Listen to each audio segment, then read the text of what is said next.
Can I just have one more moon dance with you, my love? Hey everyone, welcome back to my YouTube channel, and I'm going to teach you all some different ways that I play Moondance by Van Morrison. This is a song that just kind of comes up in covers a lot, and it just gets called a lot at gigs. And I've learned to play it a bunch of different ways. The thing I showed you there is an arrangement one of my friends came up with, and I've come up with a bunch of other little techniques to play with. So I'm going to start out by showing you the chord progressions and talking a little bit about jamming on this song, and then show you just some of the different right hand patterns that I use to go with it. All right, here we go. So the beef of the song is really just A minor 7 and B minor 7. Of course, I never play it down there. I never play it in the first position. You could just go like that if you wanted to. But that's pretty vanilla, so I usually kind of don't do that. But it's doable. Usually I like to do this kind of climbing pattern where you sort of do A minor 7 on the 5th fret. I'm using the thumb voicing where I'm using the 5th fret of the 6th string, and then doing sort of this mini bar where I go 5, 5, 5 on the 2, 3, 4 strings. And slide that up 2 frets for my B minor 7. And to get sort of this climbing voicing of A minor 7, I use the open A, but then I play a C major sort of rootless voicing for this. I go 10, 9, 8 on the 4, 3, 2 strings. That's my sort of high A minor 7, and then back to the B minor 7. And you kind of just go through those. You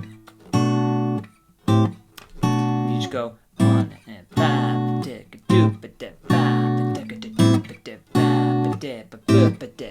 you want to do the notes kind of short, so that even at this level you're going to start to do staccato. Short, long, you can kind of grab the strings with the right hand to mute it, or you can, on these voicings, you can just loosen the left hand. Either one will do. Well, it's a marvelous night for a moon dance with the stars up above in your eyes. So even at that, you've got a lot going for you. And you can loop that and jam over it. You basically just play in the A Dorian scale. So usually what I do is I kind of start here on 5. I go 5, 7, 8, cross 5, 7. I slinky back. 4, 5, 7, 4, 5, 7, slinky up. 5, 7, 8, 5, 7, 8. And once I'm in that, once I got that going,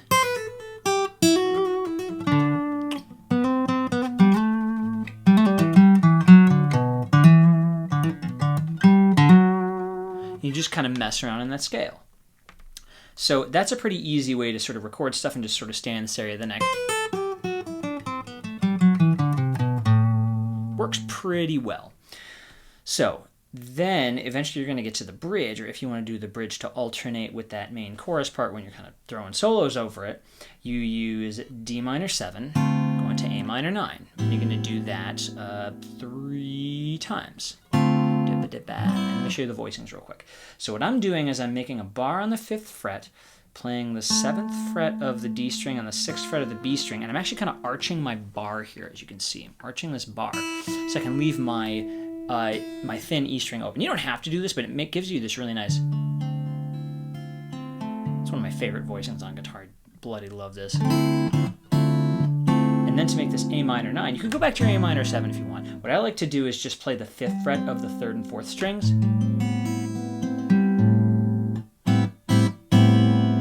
And that gives me also this very swanky voicing. So in the end, what you're going to get with this...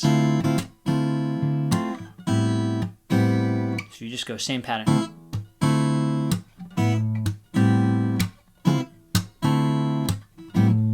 May have noticed I added in some pluck and chuck there. We'll get to that later, but basically if you just go pluck, slap, slap, pluck, slap, pluck, slap, pluck. You do that 3rd time. Then you're going to do triplets. Same thing on the D minor. And then you're going to play... You can add your low E in there too, but this is your Jimi Hendrix chord, your good old E7 sharp 9. And so the way you play it is you do middle finger, 7th fret of the A string, index finger, 6th fret of the D string, ring finger, 7th fret of the G string, pinky, 8th fret of the B string. And you can use your outer E strings if you want, or you can mute them, it's up to you. You can go play your inner strings, or you can go whatever you want to do. But you basically have gone triplet, wait, triplet, Can I just have one more moon dance with you, my love? Can I just make some more romance with you, my love? And then you do it one more time to turn it around. So those are all the chords in the song. And now I'm going to show you a couple of different right hand embellishments I do with it. So the simplest way to do it is just kind of just go boom, boom, dip, boom, just plucking. You can do the same thing on the bridge.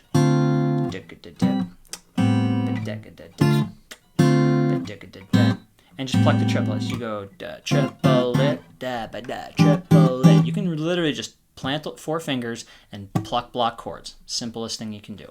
If you want to, you can add a thumb slap in there on your backbeats. 1, 2, and 3, 4. 1, 2, and 3, 4. 1, 2, and 3, 4. 1, 2, and 3, 4. 1, 2, and 3, 4. 1, 2, and 3, 4. And carry that through. 1, 2, and 3, 4. 1, 2, and 3, 4. 1, triplet. Can I just have one more moon dance, etc. Now, swanky finger style multi-part trick that one of my buddies, actually the one who wrote the same person who wrote the Pluck and Chuck intro, came up with this. Prudence Delilah.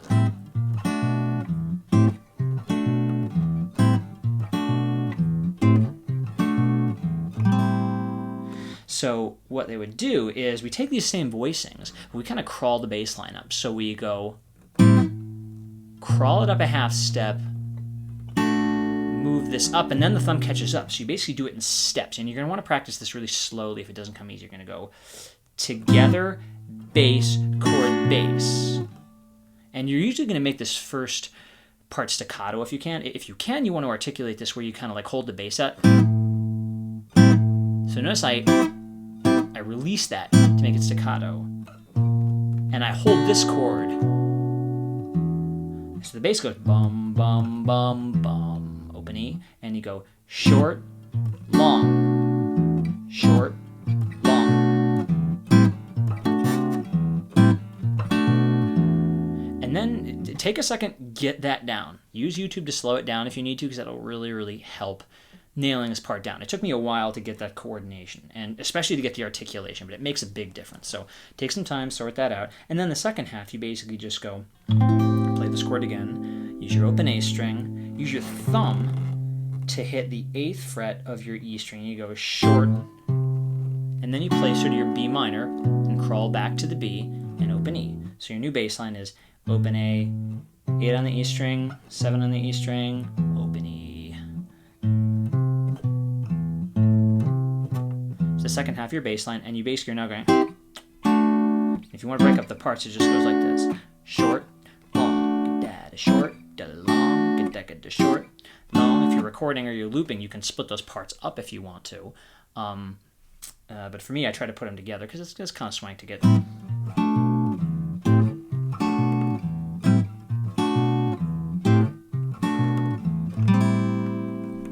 I highly recommend you practice this ultra, ultra, ultra, ultra, ultra, ultra slow, like this fast.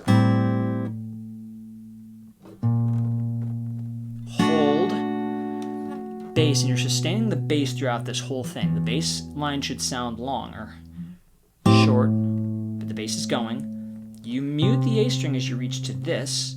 You're holding it, you're holding it, you're holding it, adding that, adding the bass, holding the chord, sustaining the bass. It's like that takes a lot of time to get that in pieces. You want to work on that a piece at a time. And should it eventually sound like this?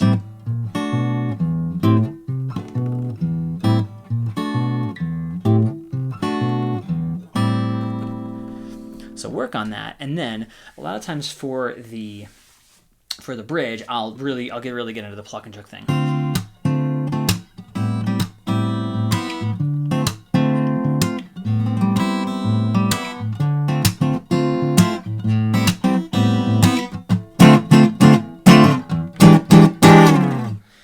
So there I mixed up a whole bunch of things. I mean, the simple pattern is like pluck, slap, slap, pluck, slap, pluck, slap. Now what you can do if you want to is just figure out what else you can add. You can add flicks to kind of busy things up a bit. You can add finger picking.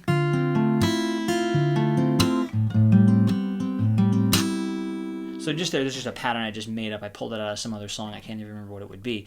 But I kind of went, I pinched, kind of did this falling arpeggio. And then I'm flicking the E string and kind of anti-chucking the B string.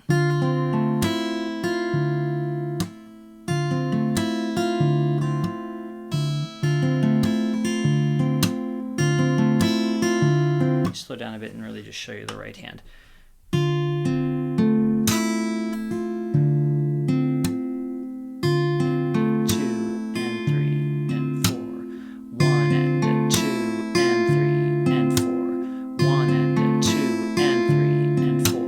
Slow that down if you need to get it down, but because eventually it's going to.